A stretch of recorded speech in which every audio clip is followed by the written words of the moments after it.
Okay, so I've started recording again. This is the second portion of this. And I'm going to go to the iPad. And we're going to work through the problem that was asking for the critical numbers.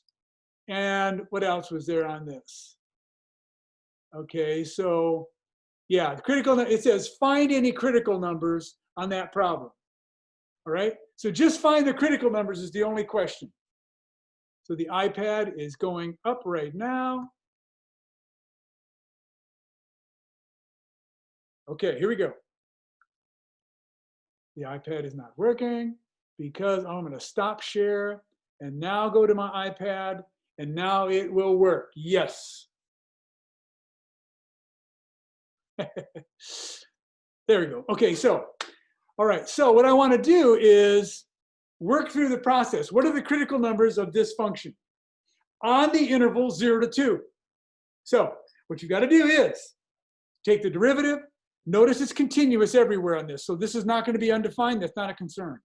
This one is just going to be what causes the derivative to be equal to 0. So I'm going to take the derivative, set it equal to 0, get the critical numbers. So the critical numbers of this question come from f prime of x equals, take the derivative, 3x squared minus 12x plus 9. The plus 2 is, the derivative of 2 is 0. All right, so there is our function, and that is, we can factor that into x squared. 3 goes into the next term, minus 4x, and then we've got plus 3. All right? So in order to get the zeros, we've got to figure out the critical numbers. We've got to factor this. What causes this thing to equal to 0? So we end up with x, and this has got to be a plus 3, so it's 3 and 1. It's minus in the middle, plus here, so it's got to be minus and minus. So there we have factored it, and now we set the derivative equal to 0. So we've got 3 times x minus 3 times x minus 1 equals 0. Notice the 3 isn't contributing anything to 0. We could divide by 3 right now. And I could have just written that x minus 3 times x minus 1 equals 0 to find the critical numbers. I don't need the 3 out front. That is not a 0. A 0 does not happen at that number, and it doesn't contribute to it. Make sure you know that. Okay, so now we've got x minus 3 equals 0 and x minus 1 equals 0. So we've got x equals 3 and x equals 1. Therefore, both of those numbers cause it to be 0. The answer to the question, it says find any critical numbers. The critical numbers for f of x occur at x equals 1 and x equals 3. That's the answer to the question, okay? So crit numbers, if I use crit or call it crit, whatever, let me write critical numbers are x equals 1 and 3, all right? And there's the set of all x, so it would have been good probably to say the set of all x, but we got the values x and 1 and 3 are the answer. X equals 1, let me write it like this, x equals 1, x equals 3. You write it out with your answer as you will. This is saying clearly that x equals 1 or x equals 3. And you could write it as a union of those two, or you could write it as the set of all x such that x equals 1 and 3, something like that. But these are the two critical numbers for that function, okay? So I want to go back to now, I'm going to go back to the other screen and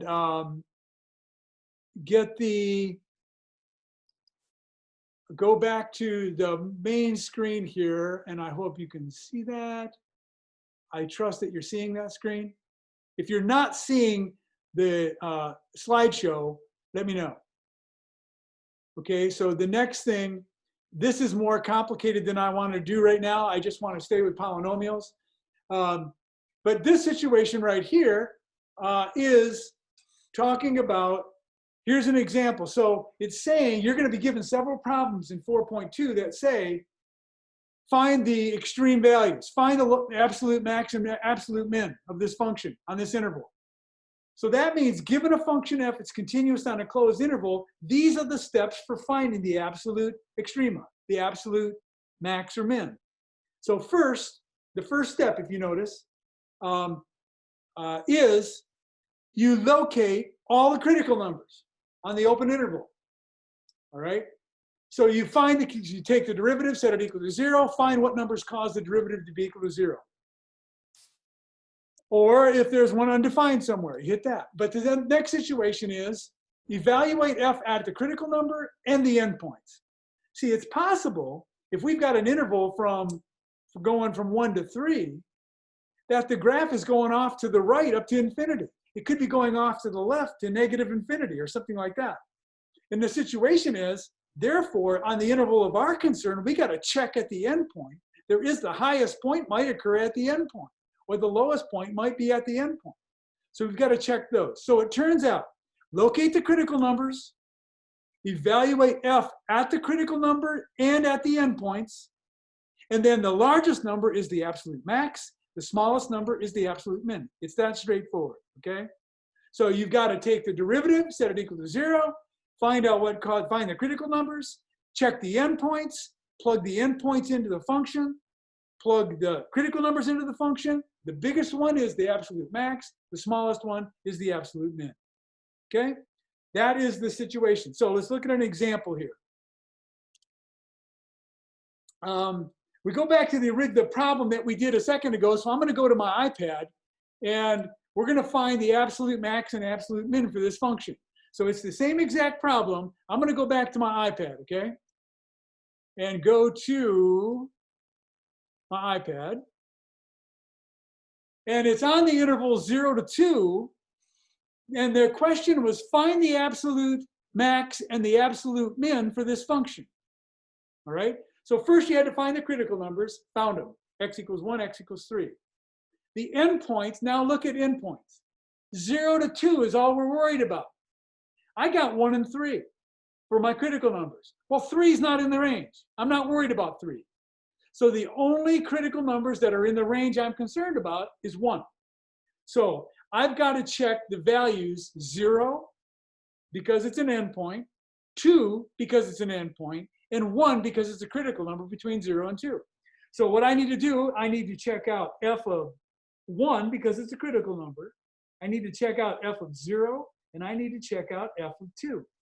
And you got to plug, notice I'm not finding the derivative here. I'm finding what the absolute max value of the function is. So that means I've got to go to plug it back into the original function. So I need f of 1, the original function, that's f, there's no derivative here. I've got 1 cubed minus 6 1 squared plus 9 times 1 plus 2. That's equal to 1 minus 6 plus 9 plus 2. And that's equal to 11 minus 6 is 5 plus 1 equals 6. So let me erase these other two. I'll move this down. F of 0 and f of 1 we'll do in just a second. So we've got f of 1 equals 6. And then I've got to do f of 0.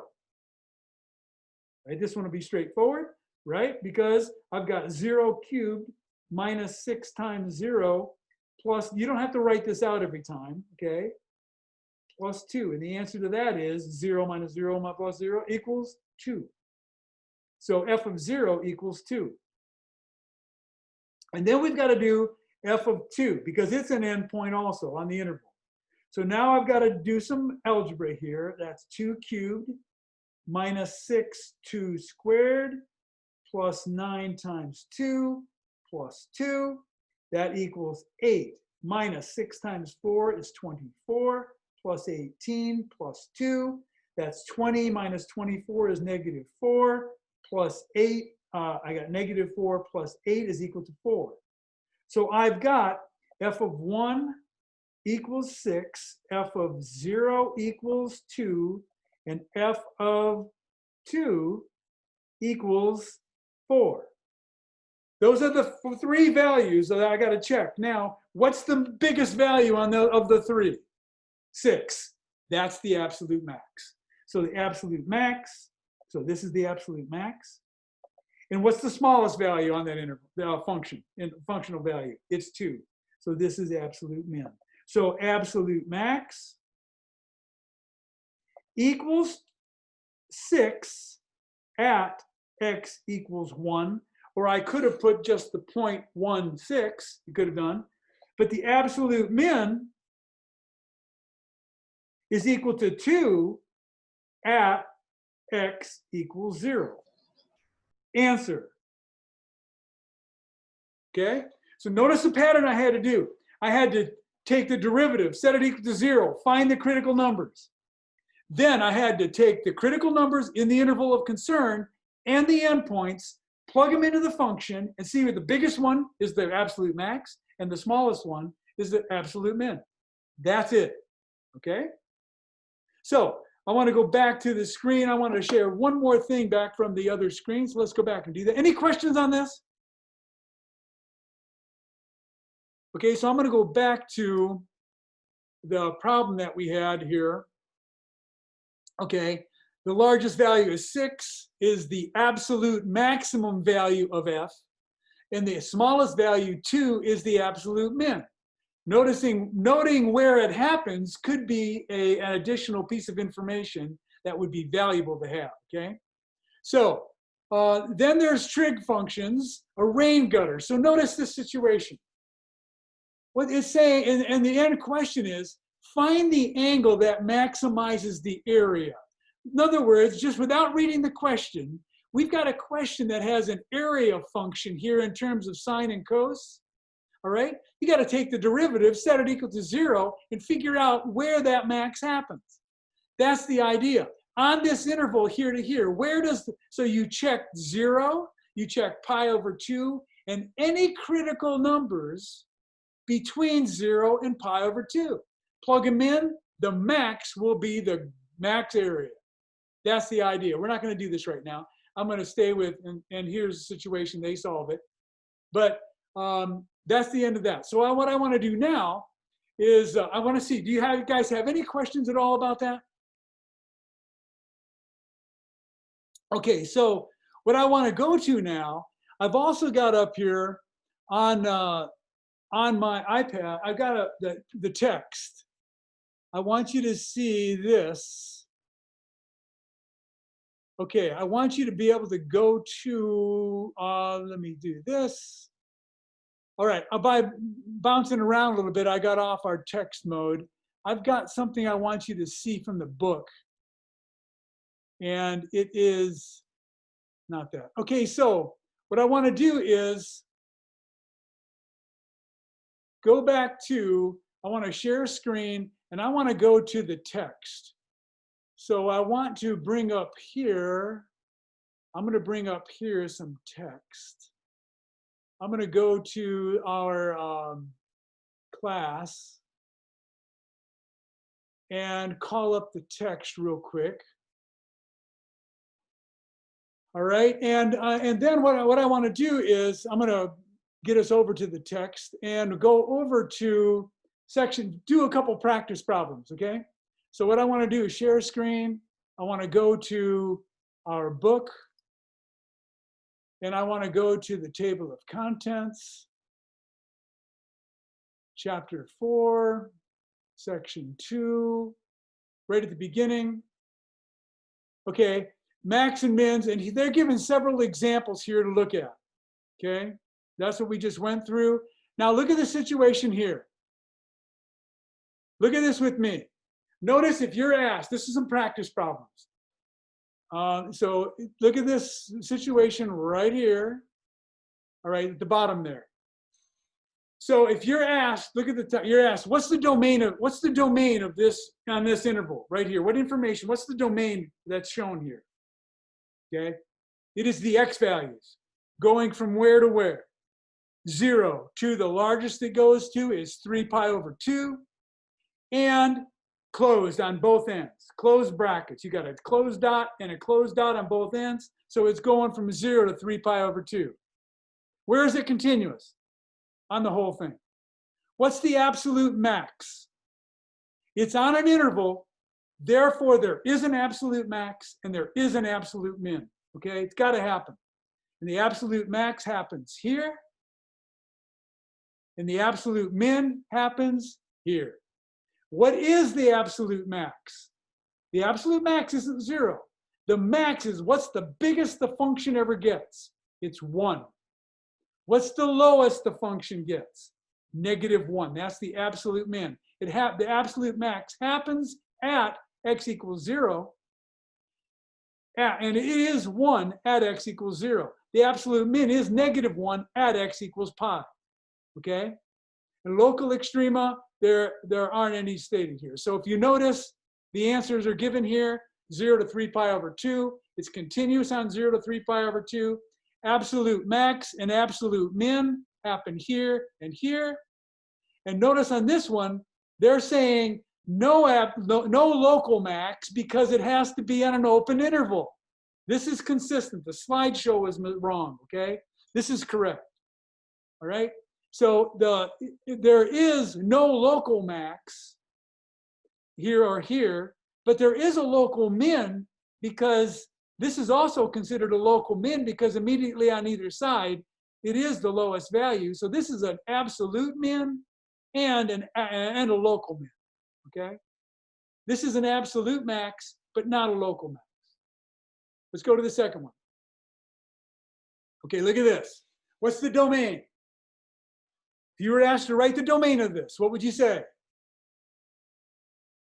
The furthest x goes to the left is -1. Does it include it? No. So it's got to be an open parenthesis on -1, and it goes to +3 on the right. Another open parenthesis. So open, -1, comma, 3, parenthesis, right? No bracket, not closed brackets. Is there an is it continuous? Continuous on the open interval, -1 to 3. Is there an absolute max? Absolutely. It happens the absolute max is 1 at x equals 0. You could also say the absolute max is 0, 1 if you wanted to be safe, whatever. Is there an absolute min? Yes. Absolute min is -7 at x equals 2. All right? And is there a local max? Yes, there is a local max. This is considered a local max and an absolute max.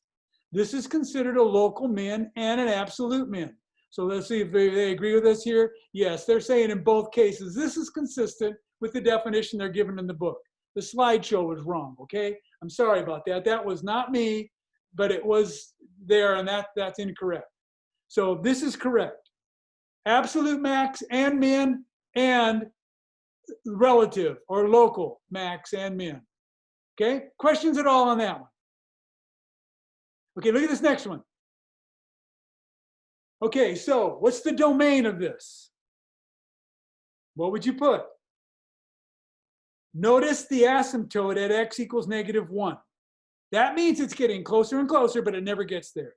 So open parenthesis at -1. Closed bracket on 4, okay? +4. So -1 to 4, we'll show that down below in just a second. I'll show you what they say. Got it right there? And it's continuous on that whole interval. So they've got that there, okay? Now, is there an absolute max? No. It never reaches the highest point. It's going to go on up to infinity up there. Is there an absolute min? Yes, there's a lowest point on this interval. And it does occur. The lowest min, the absolute min is 1, and it occurs at x equals 4. Okay? Notice here, no absolute min. Absolute min value is given. Now, is there a local max? No. Is there a local min? No. It's not an open interval down there. So that's consistent with the definition. That's what we're staying with from now on, you guys. That earliest thing we ran into the slide is wrong. Okay? So this is correct. Questions on that? Keep going. Okay, what's the domain? Goes from 0, never gets there. So it's open on 0, and then look where it ends. It's ending at getting close to E, but it never gets there. So 0 to E is the domain. Open on each end, okay? Now, what about continuous? Yes, it's continuous. That function is continuous on that entire interval. Is there a local absolute max or absolute min? No and no. It never reaches, it's not closed at the top, so it never gets there. It never quite gets to whatever that value is in the y function. So there's no absolute max and there's no absolute min. And then on, is there a relative max and min? No, because it's not that situation, okay? Let's do one more, and then we'll go on to some things in 4.4, okay? And then I'm gonna stop this and we'll go on to 4.4, okay? So here, what is the domain of this function? What would you say? This is broken up. The domain goes from, is it open or closed? Closed on the left at 0, a bracket, closed bracket. Closed on the right at 6. The domain is 0 to 6, both closed, okay? And is it continuous? Where is it continuous? Well, one way they've done in the books is everywhere except at x equals 2. There's a jump discontinuity there. So if you were asked to say the intervals, like Sapling might say, use interval notation, then it would be continuous from 0, close bracket, to 2, open bracket, union, close bracket at 2, open bracket at 6, right? So, but they said here it's continuous on the entire interval except at x equals 2. On Sapling, it may ask you to use interval notation, okay? So you would need to use parentheses in that situation and a union. Now, what's the next question? Absolute max. Is there one? Yes. Absolute max is 6 at x equals 2. So the absolute max is 2, 6, the point. All right. Absolute min? Yes. 6, negative 2. They're both got closed brackets. Got it. Now, is there a relative max? No. There's no open interval that's got a maximum area situation. But there is a relative min. This is a min, and it's close to it, but it's not the absolute min. So it's relative. So notice what the answers are. Absolute max is 2, 6. Da-ba-da-ba-da. Absolute min down there. Local max. Now they're calling this a local max. Huh. That's consistent with, not consistent with the definition now. Okay, we got to clarify that. Local min, this is a local min. But by the definition they give, this is not a local max, okay?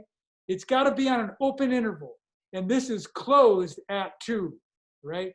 You know, that's what I'm saying. Okay, so we'll keep talking about that a little bit downstream. All right? Okay, I'll tell you what, let's finish this last one. Okay, what's the domain? Yes, closed bracket on each end, negative 2 to 2. What about continuity? What interval is it continuous on? Continuity everywhere except at x equals 0, right? So it's closed, it's continuous negative 2 to 2 except at x equals 0. You might be asked to put interval notation in Sapling, okay? Now, is there an absolute max? Yes, there's 2 of them.